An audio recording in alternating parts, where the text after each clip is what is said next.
Hello, আসসালামু আলাইকুম। কেমন আছেন বন্ধুরা? আশা করি সবাই অনেক ভালো আছেন, যে যেখানে আছেন সুস্থ আছেন। আপনাদের মাঝে নতুন আরেকটি ব্লগ নিয়ে আজকে আমি ফিহার আম্মু হাজির হয়ে গেলাম। আজকে আপনাদের মাঝে কিছু কথা আমি শেয়ার করতে চাই। ভিডিওটি যদি ভালো লাগে তাহলে অবশ্যই লাইক, কমেন্ট, শেয়ার করবেন আর সাবস্ক্রাইব করবেন।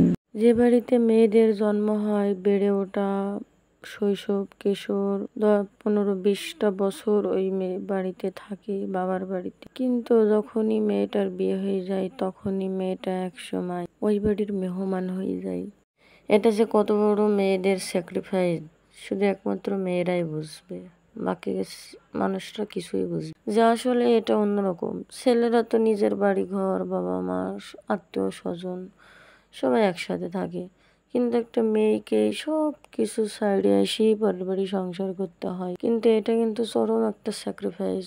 বাবার বাড়ি যাবে দুদিন একদিনের জন্য, আবার বাড়ি চলে আসতে হয়। প্রতিবার যখন বাবার বাড়ির থেকে আসি, সত্যি কথা বন্ধুরা বললে বিশ্বাস করবেন কিনা জানিনি, যখনই যাওয়ার সময় অনেক আনন্দ নিয়ে যাই। যেদিন আসবো, যখনই বোরকা পরি, রেডি হই, তখনই আমার আব্বুকে বলি যে আচ্ছা আল্লাহ গো, এই নিয়মটা কে করছিল? আল্লাহ করছিল। যে মেয়েকে নিয়ে যে বাড়িতে জন্ম, বাবার মার চোখের মনি, সেই মেয়েটা পরের বাড়িতে অসহায় হয়ে থাকে। সবাইকে ছাড়িয়ে দিনের পর দিন থাকতে হয়। মেয়েদের প্রচুর কষ্ট হয়, বুকে একটা চাপা কষ্ট রয়েই যায়। এই চাপা কষ্টটা কেউ বুঝে না, বোঝারও চেষ্টা করে না। তারপরও যাদের কপাল ভালো না কিংবা ভাগ্য, তারা স্বামীর অবহেলা, শ্বশুর বাড়িতে অত্যাচারিত, কথাবার্তা ছোটোখাটো কথা শুনতে হয়। এটাই মেয়েদের জীবন। আসলে মেয়েদের জীবনটা তো অন্যরকম।